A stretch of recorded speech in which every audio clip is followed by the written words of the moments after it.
Olá, você está ouvindo Vamos Falar sobre Epilepsia, o podcast original da Rede de Hospitais São Camilo de São Paulo. Hoje falaremos sobre a abordagem da crise convulsiva na emergência pediátrica. Para discorrer sobre o assunto, receberemos o neurofisiologista Dr. André Frois e a neuropediatra doutora Paula Giroto. Oi pessoal, tudo bem? Estamos de volta com mais um episódio do nosso podcast Vamos Falar de Epilepsia. Hoje nós vamos falar de um tema também muito importante que a gente está abordando e é sobre a crise convulsiva na emergência pediátrica. A gente sabe que a epilepsia, como a gente já abordou em alguns outros momentos, ela tem uma prevalência e um importante impacto nessa faixa etária. E para falar com a gente hoje, a gente vai falar com a doutora Paula Giroto. A doutora Paula é neurologista infantil e neurofisiologista também. Oi, Paula. Olá, André, tudo bem? Como vai? Bom dia para todo mundo. Tudo jóia.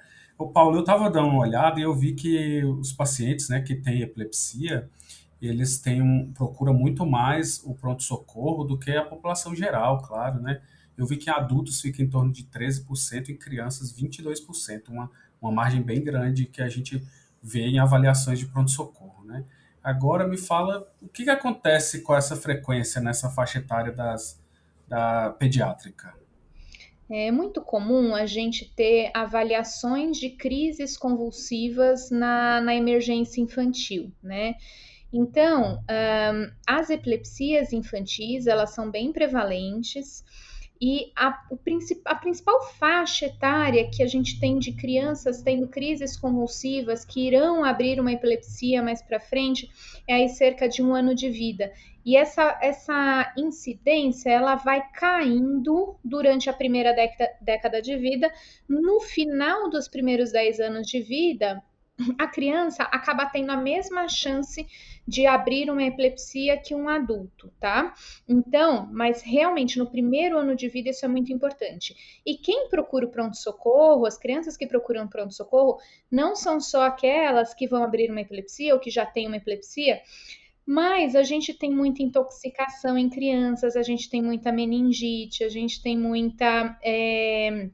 tem outros quadros que a gente pode ter, traumas, que podem levar à crise convulsiva nessa faixa etária. Então, realmente, é um assunto bem importante de ser estudado.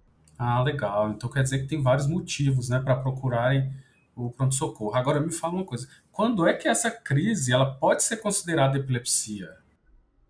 Então, aí que tá, né? Na faixa pediátrica, as crianças, elas têm crises que são provocadas, que a gente chama, né? Então, aconteceu a crise porque algo provocou a crise, seja uma febre, seja uma infecção, seja uma intoxicação, seja um trauma, e isso a gente não classifica como epilepsia. Mas também tem aquelas crianças que têm uma crise convulsiva que não foi provocada por nada, ou seja, a criança não teve nenhuma dessas coisas e mesmo assim ela tem uma crise convulsiva. Estava num dia absolutamente normal na vida dela e teve uma crise convulsiva. Quando a gente tem essa criança chegando no pronto-socorro, a gente ainda não pode falar que é uma epilepsia, porque essa foi a primeira crise da criança. A gente só vai falar que é uma epilepsia se por um acaso ela já tiver tido mais de uma crise, então 2 crises, sendo que as 2 crises não podem ser provocadas, ou seja, não está relacionada a nenhum tipo de evento que levou à crise, tá? Ou se a gente tem uma crise convulsiva só dessa criança, se ela tiver algum outro achado que faça a gente pensar que ela tem uma doença de base que leva a uma propensão maior à crise. Por exemplo, se é uma criança que foi uma criança prematura e evoluiu com uma paralisia cerebral, por exemplo, e no exame neurológico da criança, a gente vê que ela tem realmente uma dificuldade de mexer o bracinho direito, a perna direita, ou o bracinho esquerdo, a perna esquerda, que a gente chama de hemiparesia. Essa criança tem um exame neurológico alterado e a gente imagina que ela tenha uma correlação, né? Esse exame neurológico alterado tenha correlação com alguma lesão que tem no cérebro dela, que pode predispor ela a ter epilepsia. Então, se ela tem uma crise mais um exame neurológico alterado, a gente entende que a gente já consegue chamar esse episódio de epilepsia, tá? Mesmo assim, a gente precisa de alguns exames subsidiários para corroborar um pouquinho com essa nossa hipótese, né? Então, a gente usa muito o eletroencefalograma. Dependendo do traçado do eletroencefalograma que a gente consegue identificar, também já pode chamar de epilepsia. E a gente tem também as imagens. Então, se tem uma lesão na estrutura do cérebro, e essa lesão a gente entende que é uma lesão principalmente do córtex, né, da substância cinzenta, a gente consegue pensar sim que ela já tem uma epilepsia, tá? Agora, tem outros casos nessa faixa etária que são muito mais frequentes no pronto-socorro, eu acho que vocês veem bastante isso também, que são as crises febris, né? Crise febril é uma crise provocada, ela é uma crise provocada por febre. Então, ela não define como, não é definida como epilepsia, tá? Então, isso é importante da gente frisar, porque às vezes chega no pronto-socorro e a gente pensa, essa criança tem uma epilepsia. Não tem, às vezes ela teve só uma crise, ou só tem crise febril, né? Ou, por exemplo, uma criança que tem uma diabetes tipo 1 e ela só faz crise quando ela entra em hipoglicemia. Isso também é uma crise provocada, né? Então a gente não vai classificar como epilepsia ainda. Agora, a criança que tem, né, crises quando tem febre, seja por infecção, né, por alguma outra coisa, isso deve assustar muitos pais, né? Imagino que ficam apreensivos no controle da temperatura. E quando eu preciso me preocupar com essa crise febril, ela vai vir toda vez? Quando eu preciso investigar? Ou se eu preciso realmente investigar para orientar, né, o pai, porque criança tem quadros febris recorrentes, né? Com certeza, André. Então, principalmente naquela faixa que a criança entra na escola, a gente calcula que a criança tem cerca de 20 episódios infecciosos ao ano. É mais do que um por mês, né? Então, quando a gente tem esse índice, a gente entende que é uma criança que vai ter bastante febre. E epidemiologicamente, as crianças têm mais febre que os adultos mesmo, Sim. tá? Então, geralmente os pais ficam muito assustados quando vem uma crise, trazem a criança para o pronto-socorro, claro, e a gente tem que começar uma investigação, e aí dependendo da idade, né? Então, quando a criança é muito pequenininha, antes dos 6 meses, não é comum ela ter uma crise febril. A crise febril, ela tem uma incidência maior, ou seja, ela acontece mais vezes entre os 6 meses da criança e os 3 anos de vida. Pode se estender até os 6 anos, com certeza, mas antes dos 6 meses de idade, geralmente é uma faixa etária que a gente precisa investigar um pouquinho mais por que aquela criança está fazendo febre. Por quê? É muito comum a criança vir com febre, irritada no pronto-socorro, chorosa, e a criança menor de 6 meses não apresenta muitos sinais meníngeos, né? No máximo você consegue ver uma irritabilidade, uma fontanela um pouquinho mais abaulada, mas você não consegue ver muito mais do que isso de sinal meníngeo. Então, é importante que essa criança com febre, que teve uma crise febril, seja investigada para infecções do sistema nervoso central se ela tem menos de 6 meses, porque o exame neurológico ele não vai ser tão eficiente nesse caso. Quando a gente passa dos 6 meses, quando a criança tem ali 6, 7, 8 até 3 anos de vida, a gente consegue ficar bem mais tranquilo com o exame neurológico para a identificação de quadros de infecção do sistema nervoso central, meningites, encefalites. Então, se a criança vem com uma crise que é puramente febril, a gente consegue fazer uma triagem infecciosa bem geral, ainda sem coletar líquor, sem fazer tomografia, nada. E essa triagem infecciosa, identificando o que está causando essa febre, né? Ou direcionando pelo menos para a gente, olha, é um quadro mais sistêmico viral, é um quadro mais sistêmico bacteriano. No raio-x de tórax tem uma pneumonia. Então a gente não precisa ficar puncionando essa criança, fazer líquor dessa criança toda vez que ela tem uma febre, que ela tem uma crise com febre, tá? Agora, tem algumas coisas que a gente tem que levar em consideração. As crianças, elas têm mais possibilidade de ter crise febril, principalmente se elas têm algum parente próximo, e aí irmãos, pai ou mãe, que tiveram crise febril. Então, se chega uma criança com 7 meses aí no pronto-socorro, e o pai fala assim, eu tinha crise quando tinha febre, perfeito, a gente já tem uma direção muito clara que provavelmente aquela é uma crise febril. Se a criança está num bom estado geral, não está com uma diminuição de nível de consciência, não tem por que a gente ficar investigando muito o sistema nervoso central. Porque é muito comum essas crianças irem para o pronto-socorro e ganharem uma tomografia, né? Eu acho que vocês também veem bastante isso.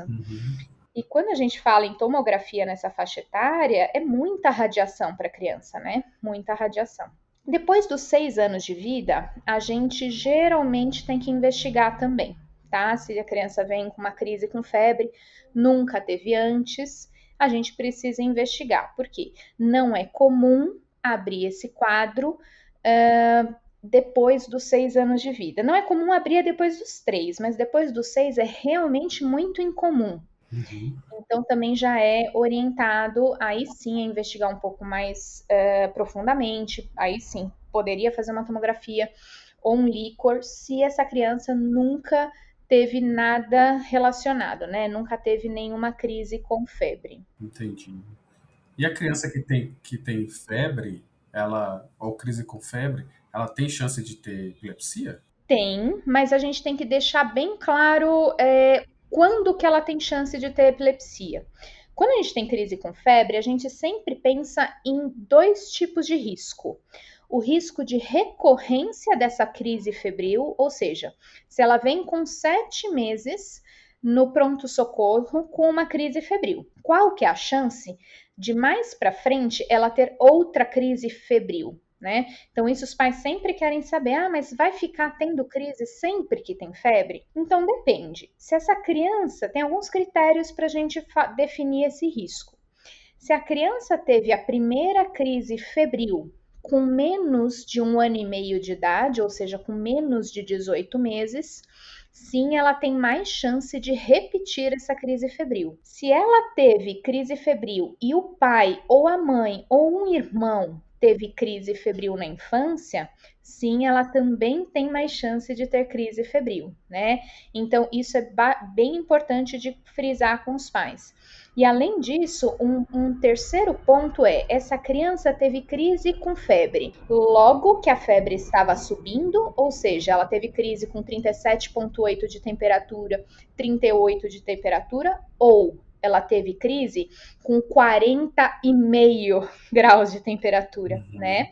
Então, quando a criança tem crise febril com uma febre mais baixa, é mais provável que ela repita o quadro mais vezes. Por que isso? Porque a criança, muitas vezes, faz febres e febres com temperatura um pouquinho mais baixa mesmo. Às vezes é difícil a criança chegar lá nos 40, 40,5, 41.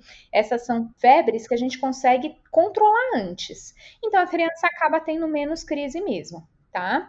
Então, isso é importante no risco de recorrência, mas isso não implica que a criança vai ter um risco aumentado de ter crise epilética, epilepsia mesmo, tá? Como que a gente sabe que a criança pode ter um risco mais aumentado, né? Um risco aumentado para epilepsia. Então, aquela criança que quando você vai examinar no pronto-socorro, ela tem um déficit neurológico, ou seja, ela tem uma alteração no exame neurológico dela, né? Então, que fale a favor dela ter uma lesão no cérebro.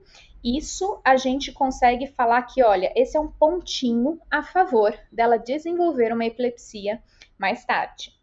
Aquela criança que teve crise febril, mais de uma crise febril no mesmo episódio infeccioso, ela também tem mais chance de mais tarde desenvolver uma epilepsia, né?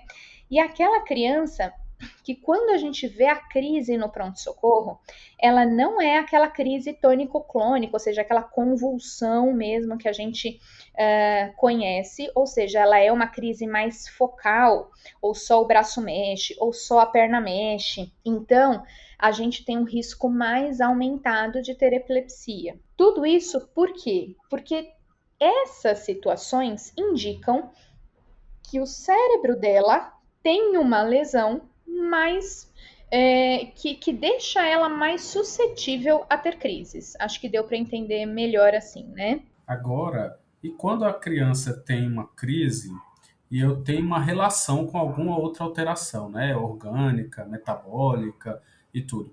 Nesses casos, que a gente até já falou antes, né? Você citou antes das crises provocadas. Nesses casos, eu preciso entrar com a medicação? Eu preciso de mais algum detalhe específico? Como é que eu abordo?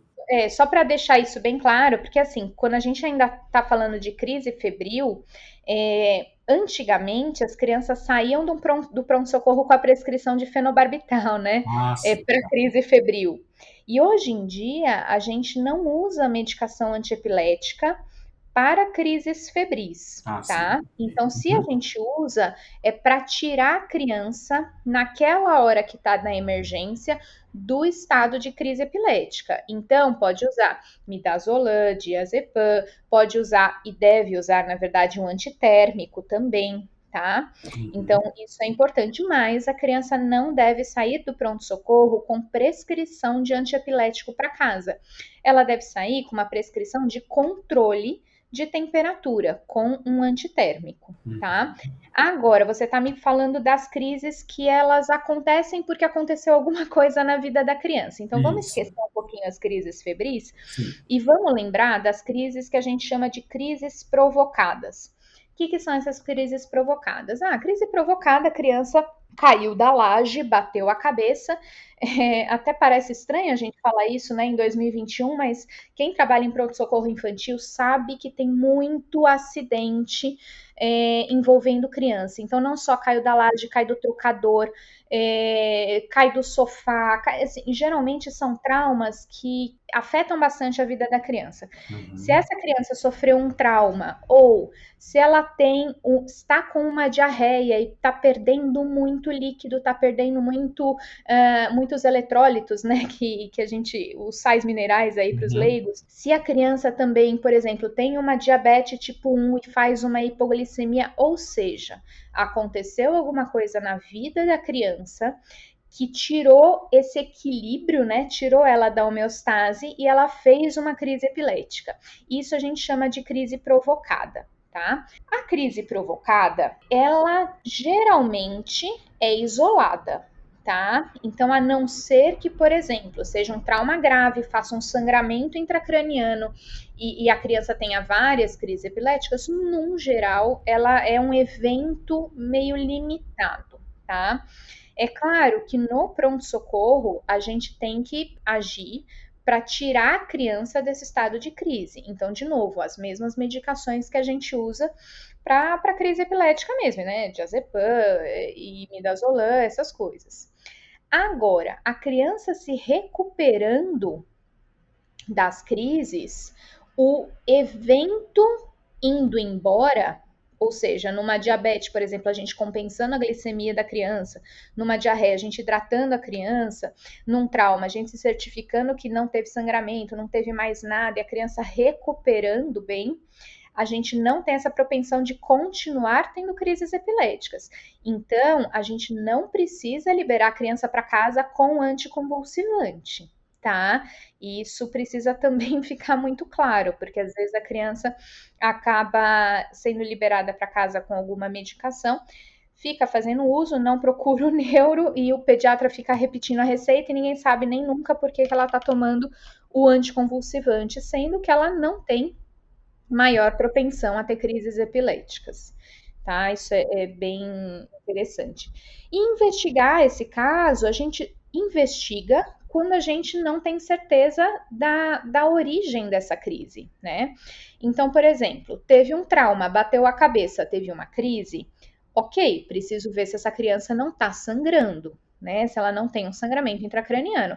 Então, é claro que a gente vai direcionar essa criança para uma tomografia. Ou a criança chegou no pronto-socorro, está com uma alteração de nível de consciência. Alguém mediu uma febre há 2 dias atrás, mas agora ela não está com febre. Mas ela teve uma crise e está com alteração de nível de consciência, tem que colher o líquor, né? Então, são investigações bem direcionadas. Uma criança que já tem diabetes faz um destro, ou mesmo uma criança que não tem diabetes e chegou num coma cetoacidótico, alguma coisa, vale a pena fazer um destro, vale a pena a gente investigar um pouquinho tudo isso para ver o que está causando essa crise epilética. Então, no geral, quando a criança chega com uma crise epilética no pronto-socorro, tem essas causas mais básicas têm que ser investigadas. Agora, quando a mãe, né, leva a criança, normalmente, para investigar uma crise ou para relatar que houve uma crise e não tem nenhum fator associado, pelo menos identificável. Como é que eu sigo com essas crianças? Tá. Nesses casos, geralmente a gente usa mais ou menos o mesmo protocolo que a gente usa para adulto, tá? Então, por exemplo, chegou uma criança que teve uma crise epilética. Essa crise epilética não está relacionada a nada. A mãe não consegue te falar nada. Olha, não teve febre, não bateu a cabeça, nada, não tá com diarreia, não tinha acontecido absolutamente nada. Então, a gente geralmente dá início a um protocolo que é muito parecido com o protocolo dos adultos. Aí você vai me falando se eu tiver falando alguma coisa diferente, mas geralmente a gente faz sim um exame de imagem, tá, para essa criança. E colhe alguns exames laboratoriais para tentar direcionar a gente para algum diagnóstico. Então, vale a pena fazer na emergência mesmo uma tomografia para a gente ver se não tem um processo expansivo, né? Um tumor, uma neoplasia, ou ainda um sangramento, tá? E também vale a pena colher um destro na emergência, extremamente importante isso, às vezes a gente nem precisa esperar a glicemia plasmática, a gente colhendo o destro, a gente consegue entender se a criança está fazendo uma hipoglicemia ou uma hiperglicemia, que vai entrar num coma cetoacidótico e fez uma crise. Exames laboratoriais, então, para ver presença de infecções, de distúrbios eletrolíticos, tá? Então, é o basal. Para adulto, eu acho que vocês escolhem isso também, né? Sim, basicamente isso. Tá? E agora, sim, fica sempre aquela dúvida: faço líquor ou não faço líquor, né? Se a criança tem qualquer alteração de nível de consciência, ou história de febre, ou uma indicação nos exames que tem um processo inflamatório aí, infeccioso, viral ou bacteriano, mas sem uma definição do foco, aí nesses casos a gente colhe o líquor sim, tá? Uma criança mais velha é mais fácil, porque a gente consegue ver sinal meníngeo, né? Muitas vezes. Criança um pouquinho mais nova é um pouquinho mais difícil mesmo. Outra coisa importantíssima, né? Que a gente esquece de falar: intoxicação. Isso. Em adulto, a gente pensa em intoxicação por álcool e drogas. Em criança, a gente pensa em intoxicação por produtos de limpeza, né? Por coisas que são mais do dia a dia da criança, por medicamentos que ela pega numa farmacinha da mãe, né? No armário da mãe. Então, é muito difícil a gente ver uma criança intoxicada por álcool e droga, apesar de no exame de urina, no toxicológico de urina, a gente acaba vendo, né? Principalmente aí pelos medicamentos. Mas eu já vi criança convulsionar depois de ter tomado antidepressivos da avó, né? E não é porque a criança queria tomar o antidepressivo, não, criança pequena que achou que era bala, tá? Então, isso acontece com criança, a gente não pode esquecer de jeito nenhum da parte de intoxicações. Importante, né? Ficar atento nisso. Agora me fala uma coisa, quando a criança, né, ela já tem esse diagnóstico de epilepsia, já faz o acompanhamento e ela vai até o pronto-socorro por ocorrência de crises convulsivas, né? Teve um escape convulsivo. Nesses casos, como é que é a minha conduta? O que que eu faço? Isso, aí já é um pouquinho diferente, porque a criança já tem um diagnóstico de epilepsia. Então, é uma criança que a gente já imagina que está num tratamento e que já está sendo investigada. A gente não precisa reinvestigar a criança no pronto-socorro. Então, a gente vai focar no que pode descompensar uma criança com epilepsia. No geral, o que pode descompensar uma criança com epilepsia? Infecções, ausência de medicação, tá? São as duas coisas que a gente mais pensa. Então, exames que são exames laboratoriais para a gente ver a presença de infecções corriqueiras, tá? Então, pode ser desde um resfriado até uma pneumonia, uma infecção de urina, coisa simples mesmo, não precisa nem ser uma meningite, e na maioria das vezes não é uma meningite, é realmente algo mais banal. E também a gente tem a presença aí, ou a ausência, na verdade, de medicações. Uhum. Isso acontece muito no final do ano, viu, André? Então é comum a gente ver no pronto-socorro infantil crianças ali entre o Natal, o Ano Novo, primeira semana do ano, que já têm epilepsia, terem crises convulsivas, terem crises epiléticas, porque muda muito a rotina da família. Daí vai viajar, esquece a medicação, ou muda a rotina da família, muda o sono da criança, que também a restrição de sono pode dar mais crises epiléticas mesmo. A falta da medicação, por essa falta da rotina, alguém esquece de dar medicação. Ou outras vezes a criança chega intoxicada porque recebeu a medicação 2 vezes, porque a mãe deu, o pai achou que a mãe não tinha dado e deu de novo. Então a gente tem esses percalços aí no meio do caminho com medicações, principalmente na virada do ano. Durante o ano, isso é um pouquinho mais difícil de acontecer, porque quando a gente entra na rotina, fica mais fácil de administrar a medicação. Mas, de qualquer forma, se a criança que tem epilepsia chegou convulsionando no pronto-socorro, é interessante colher nível sérico, né, dessas medicações. Então, ou às vezes a criança ganhou peso, agora na pandemia aconteceu muito, né? Então, a criança, de repente, em 6 meses, ganhou 5 quilos. E a medicação em epilepsia infantil, ela precisa ser corrigida pelo peso. Então, a gente teve algumas crianças convulsionando porque ganharam muito peso, não deu tempo ainda de passar no médico que acompanha, e essa medicação ficou realmente com um nível de medicação no sangue muito abaixo do que a gente gostaria para um controle adequado dessa criança.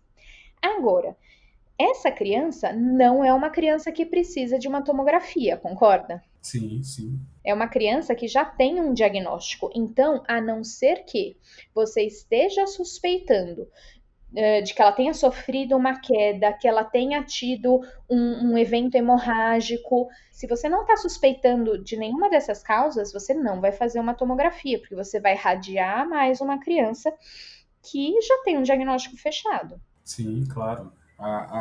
Os eventos associados, né, ou as crises atípicas que podem levar à necessidade de uma reinvestigação, né? Com certeza. Quando são habituais, acho que não. Agora, me fala uma coisa, quando a gente fala de epilepsia e de diagnóstico, né, na infância ou até mesmo no adulto, a gente tem uma condição que é muito grave, que é o status, né, o estado de mal convulsivo, que pode estar presente em qualquer pessoa com esse diagnóstico ou até mesmo abrir um quadro. Na criança, eu tenho alguma peculiaridade? Como é que é? Como é que eu defino isso? E como é que eu abordo esse quadro? Na verdade, é assim, o quadro ele é abordado de uma forma muito parecida com o estado de mal, né? Ele é abordado de uma forma muito parecida com o estado de mal dos adultos, Tá. tá? Uhum. Então, a gente precisa ter um tratamento junto com uma investigação, tá? O tratamento, ele também obedece a um organograma que é muito similar aos adultos, a não ser por alguns detalhes de dosagem de medicação, que realmente a medicação ela tem uma dosagem por quilo, que nos adultos, se eu não me engano, são doses mais fechadas. E no neonato, e aí principalmente nos 3 primeiros meses de vida, tá? Não só nos 28 primeiros dias, nos 3 primeiros meses, a gente acaba evitando um pouco a fenitoína, evitando não, trocando ela de lugar com o fenobarbital. O que acontece? A gente tem uma criança que chega no pronto-socorro, geralmente é aquela ordem, benzodiazepínico, fenitoína, né, fenobarbital, e daí você já entra naquela parte de refratariedade e começa a usar medicações um pouquinho mais específicas. Agora, no neonato, a gente tende a inverter essa ordem do fenobarbital com a fenitoína para evitar toxicidade cardíaca também, tá? Então, isso é uma coisa importante da gente falar. E na primeira semana de vida, muitas vezes, a gente evita entrar com o benzodiazepínico. A gente já vai direto para o fenobarbital, por exemplo. Porque os receptores de benzodiazepínico ali da primeira semana de vida, eles acabam fazendo uma função paradoxal. Em vez de ter uma função inibitória, eles fazem uma função excitatória. E isso pode piorar um pouquinho o quadro. Mas isso fica mais para dentro de uma UTI neonatal. É difícil a gente ter uma criança que nasce, vai para casa e volta já em estado de mal. Geralmente é uma criança que já está internada na UTI neonatal porque o parto não foi tão adequado ou aconteceu alguma coisa ali no intraparto. Tá? Então, isso a gente tem realmente de diferença. E uma coisa importante para falar, André, também, que a gente não citou, todo mundo deve estar se perguntando, mas eles estão falando tanto de epilepsia, de crise, e ninguém citou nem o eletroencefalograma. Verdade. Né?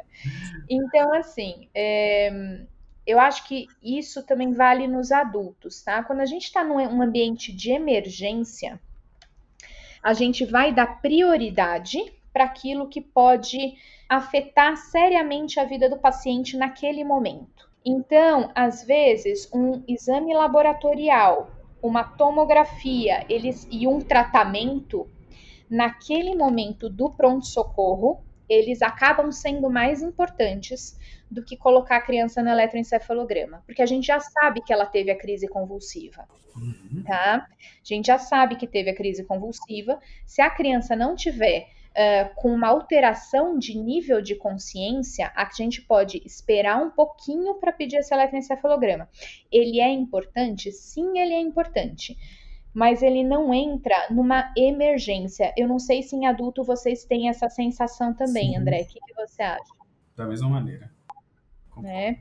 Então, quando a gente tem uma situação controlada, ou seja, a criança já não está mais tendo crise, a gente excluiu as causas que podem afetar drasticamente a vida da criança, a gente sim pode gastar o nosso tempo pedindo para vir o eletroencéfalo, fazendo eletroencéfalo de 1 hora até 6 horas ou até 12 horas, como for mais adequado, para monitorizar aquela criança e conseguir entender um pouquinho mais da epilepsia. Mas, se não der para fazer no pronto-socorro, o neurologista que vai acompanhar essa criança vai pedir de uma forma ambulatorial mais tranquila, né?